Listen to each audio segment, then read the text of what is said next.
And so our next talk is by Matthew Lund. Okay. All right, well, thank you very much. I have to say before I begin, I'm very honored to be here at this place and to be talking to this audience. I'm a person who studied at University of Minnesota. I actually got an electrical engineering degree, and I was fortunate enough after that to study with Ron Geary and Wade Savage, and I had all these wonderful, glowing experiences of the Minnesota Center in the mid-90s. So I'm very happy to be here to talk about Norwood Hanson. So the title of my talk is Norwood Hanson, Philosophical Analysis and Interdisciplinarity. And what I want to do is sort of situate Hanson in a different way than how he's typically and sort of almost universally characterized as sort of a matter of rhetorical habit. So this is a little bit of background just about Hanson, the individual. So I published a book on Hanson in 2010. And since that time, I've had many people who were practicing scientists, people who studied Hanson's writings in a more scientific context, not a philosophical one, and lots of people who knew Hanson personally. And nowadays, anybody who knew him personally is in their 80s, because he died in 1967. And the overwhelming impression I get from everybody who knew him was that this guy was an amazing person. He was a rock star, and people really liked him, and they have boatloads of anecdotes about him. And so in the last year, I've discovered two people, one in the 80s, one in the 70s, who tried to write books on Hanson. And I've gotten a big trove of cassette tapes and interviews and things, and there's a lot more content to who he was than I even knew when I was writing my book. But yes, Hanson was an amazing person. He was a Golden Gloves boxer. He was a pilot in World War II. He was one of the last planes to leave the USS Franklin, which is the largest naval disaster in the United States history. 724 servicemen were killed.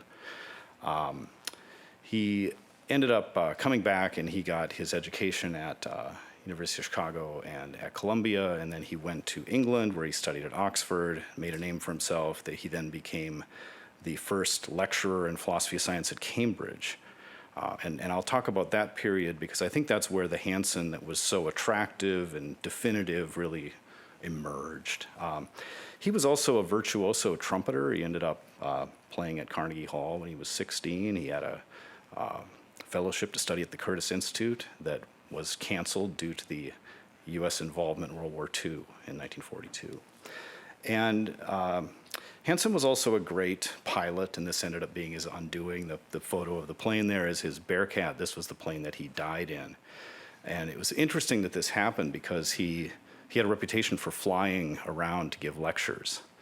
And he was very famous for this, but he almost never took the Bearcat because it was the fastest piston engine plane ever developed. And Hanson himself was trying to beat the speed record, which is another story I can tell. But it guzzled so much fuel that he almost never took it. He would borrow planes from people and pay them rent on them and pay for gas money and things. But this was one of his flashy moves that he did. And very quickly, Hanson was modest about this, but every figure in Hanson's books and articles was actually written by his own, or drawn, I should say, by his own hand. So these are some specimens of his artistic production. And so this was something he was very gifted at in a sort of a quiet, unobtrusive way. Finally, of course, Hanson died in 1967. He was going to deliver a talk at Cornell, and he ended up crashing into a hillside near Cortland, New York, instantly killed. And for many years, after Hanson moved to Yale, this flying obsession became very, very pronounced in him. And I'll have occasion to talk about this a little bit more as we go. First of all, I just want to present what Hanson really was about. You can interpret the Hanson everybody knows from Patterns of Discovery in terms of the kind of story I'm going to tell right now. And this involved Hanson's Oxbridge development into an Oxford analyst who then became very engaged with history of science when he was at Cambridge. So when he was at Oxford, there were three distinct sort of parts of his education. There was the ordinary language philosophy of people like Ryle, Austin, and Strawson. Ryle and Strawson in particular, Hanson was close to. He's also close to W.C. Neal. H.H. Price was actually the advisor of his B-Phil essay. There was a pervasive Wittgensteinian influence, obviously, and he learned more about Wittgenstein through his friend Stephen Toulmin and his classmate Michael Scriven at Oxford. And also there was this incipient thing, history of science, that was growing up. And so A.C. Crombie was trying to get history of science included as part of the philosophy of science curriculum. And to his surprise, the Oxford philosophers thought this was a wonderful idea. And so Hanson wrote a very typical sort of analytic and positivistic kind of B-Phil essay. It's called The Principle of Verifiability as a Scientific Method. And he engaged with Ryle, Schlick, Reichenbach, and Carnap. The name Wittgenstein never appears in this 100-page essay. However, at the end of it, he does close in a very Wittgensteinian way. He says, "Whereof one cannot speak, thereof one must inquire." And this really typifies Hanson's whole approach to philosophy of science. And he argued that there were two distinct sciences. There's the science of the finished lab report, and then there's science as the process of discovery. And he said that these positivistic accounts of verifiability work pretty well for the finished lab report, but they have no capacity to illuminate discovery. And this is very typical of the Hanson that I see, where he's saying, positivism is fine, this stuff is okay, but there's a whole area of research and enlightenment we can get if we look beyond the boundary lines that they've placed for us. And that's really what he's trying to do at this point and really throughout his career. So the young Hanson proclaimed that discovery is the process through which meanings get constructed initially. And if we want to understand verifiability, theory, we can't just look at the completed systems, we need to see how these conceptual systems get built and how they mutate over time. And he saw science in a very original way as being a living, growing thing, which wasn't the fashion of the time. So Hanson, he finished very quickly at Oxford. He worked as a tutor in math for 1 year, and then he was appointed as the first university lecturer in philosophy of science at the University of Cambridge. C.D. Broad was there. R.B. Braithwaite was there, but he was considered a philosopher of ethics, even though he wrote a lot in philosophy of science. So Hanson had a sort of a special position. And he ended up teaching science students, and he became the head of examiners in the natural sciences tripos. Rupert Hall writes about how history and philosophy of science had become part of the tripos in these years. And Hall and Hanson had gone to lectures by Lawrence Bragg and J. Ratcliffe in particular. And along with their students, they learned about how the problems of science can be seen in this sort of active laboratory engagement. So as Hanson was to say later, we did this instead of having them be guided or misguided by textbook formulations. So this was really where Hanson understood the interaction between actual science, history of science, and the conceptual evaluation of science, which is philosophy of science. He also was close to Herbert Butterfield and Rupert Hall and Rupert Hall's to-be wife, Marie Boas, both of whom, the latter two, Hanson hired later at Indiana University. And in general, Hanson thought of himself as providing a kind of via media between all these different kinds of analysis, history, different types of scientific theory, different types of philosophical analysis. And somehow he made philosophy glamorous. People really liked it. People gravitated toward it. And he was also able to get lots of money, which, as in previous talks, people talked about the history of failing to get grant money. Hanson had a history of succeeding at this. Okay, so now we'll talk about some of the nuts and bolts of this interdisciplinary engagement. Oops, I think I skipped. Sorry about this. For some reason, it skipped one of my slides. Oh, that's okay. I'm happy with this. This is a quite early review essay that Hanson wrote of Agnes Arber's book, The Mind and I. This was a book in botany, and this is before Patterns of Discovery came out. And you'll see here that Hanson gives a very barbed comment about philosophers of science, and he says, Arber's examples constitute a broadside attack on those philosophers of science who, despite their apparent awareness of what contemporary scientists are up to, continue to treat observation as if it were just having one's eyes open at the right time. And so earlier he says, the collecting of data in biology, as in every other experimental science, is a sophisticated theory-impregnated undertaking. So his understanding of theory-laden observation is not, you have your perceptual set, I have mine, and we can never see eye to eye, which is how Kuhn is often interpreted. It's rather, in order to see the world in an intelligent way, you need to have some idea what you're looking for. You need to have some presuppositions in order to advance in your understanding. So when Patterns of Discovery came out, I think we read this book differently than Hanson had wanted us to. We tend to read it as a really great first chapter and then a bunch of other chapters that are sort of miscellanies that go on about some of the themes. But the purpose of it, thank you, the purpose of it was to show that seeing is epistemically deep, and we wouldn't want it any differently than this. Seeing has to be laden with theory in order to be able to speak to the things in our heads. This is the way that they get interwoven. So he says the dawning of an aspect and the dawning of an explanation both suggest what to look for next. The elements of inquiry coagulate into an intelligible pattern. The affinities between seeing the hidden man in a cluster of dots and seeing the Martian ellipse in a cluster of data are profound.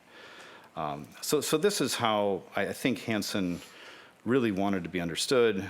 Here I have just a short little couple of snippets from Putnam's early review of the book. And he's very complimentary that Hanson's writing about actual science instead of the papier-mâché replacements that we often get. And he says, this book fulfills a complex need, the need for someone to write about science who has the technical equipment of a first-rate philosopher, the ability to see science as it is, and the good sense not to force it into one or another tidy schematism.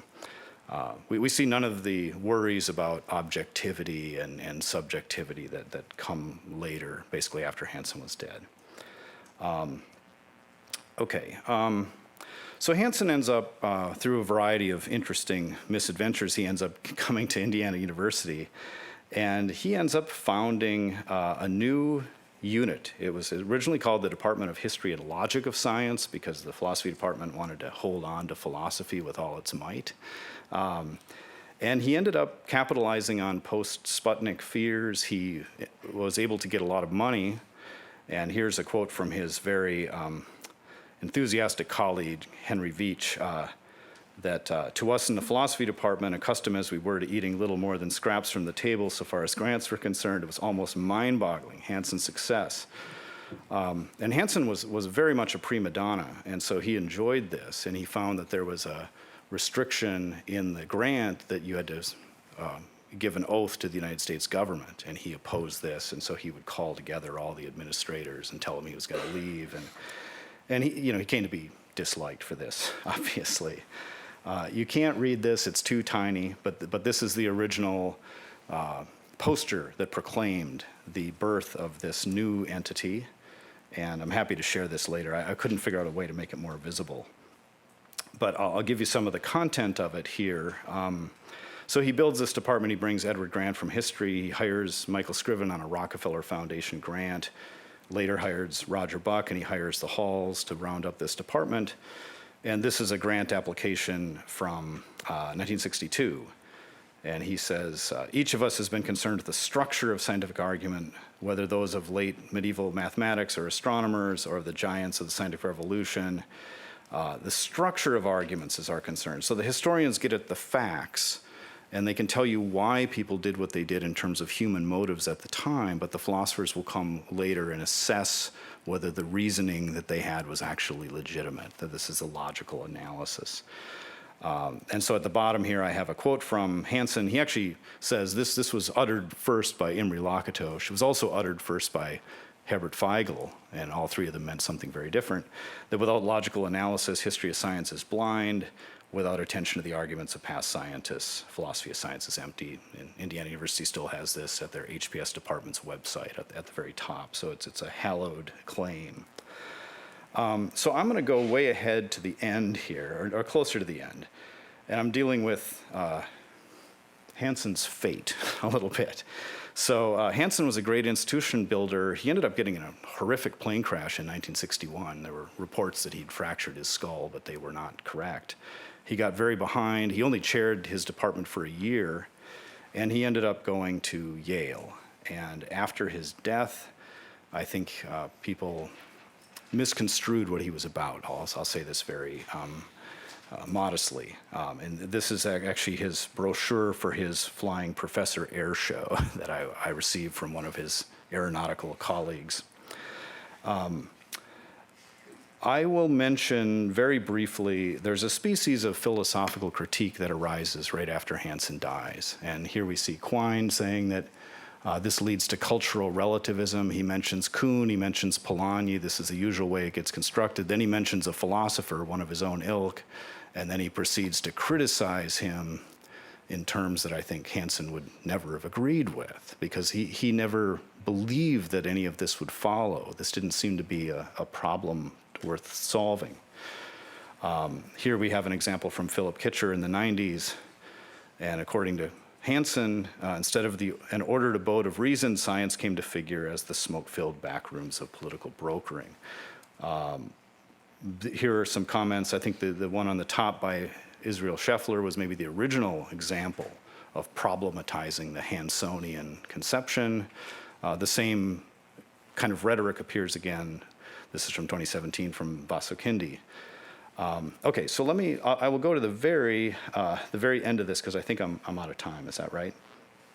I'm sorry. I'm having a tough time. So Hanson was remembered for the first chapter of his first book. He's regarded as being proto-Kuhn. I'd wish to talk about this. I could talk about it in the Q&A a little bit more. I also wanted to emphasize the degree to which he was really on the same page with the surviving positivists, people like Hempel and Carnap and Herbert Feigl. He always felt like he was really in their camp, that they could talk peer-to-peer to one another. He thought that science was rational, including discovery processes were rational. And despite having sort of put HPS on the institutional map and having given history of science a lot of credibility, he really isn't engaged with very often. So I'll close with just one remark from I.B. Cohen, who thought of Hanson as a historian of science. Cohen said, "The problem we have here is that these are not different disciplines, history and philosophy of science. They're different professions. And that's the reason why the synthesis did not succeed in Cohen's view." So thank you very much. Sorry.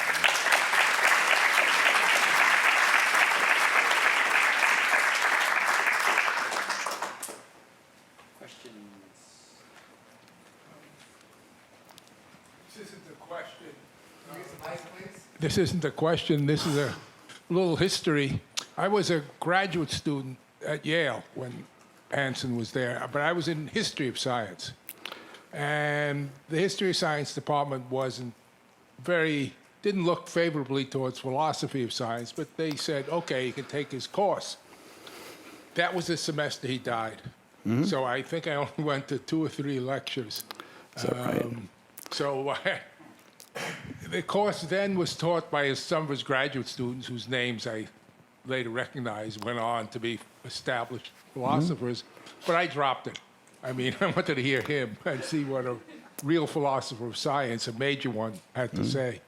But like you said, everyone who had some contact with him is in their 80s now, like I am. Well, we should talk later, and I should say that when he went to Yale, the historians of science there did not have a very good view of him. I know. But in particular, Derek de Sola Price and Hanson had a long history of antagonism. I didn't know that. So when Hanson died, they had a memorial service at Yale, and Price showed up wearing a red hunting jacket. And if you know anything about hunting season, you'll know that nothing is in season in April. And so People I've talked to who studied under Hanson at Yale mentioned this as a singularly obnoxious thing that Price did. So thank you, though. We'll Okay. talk. So final question there.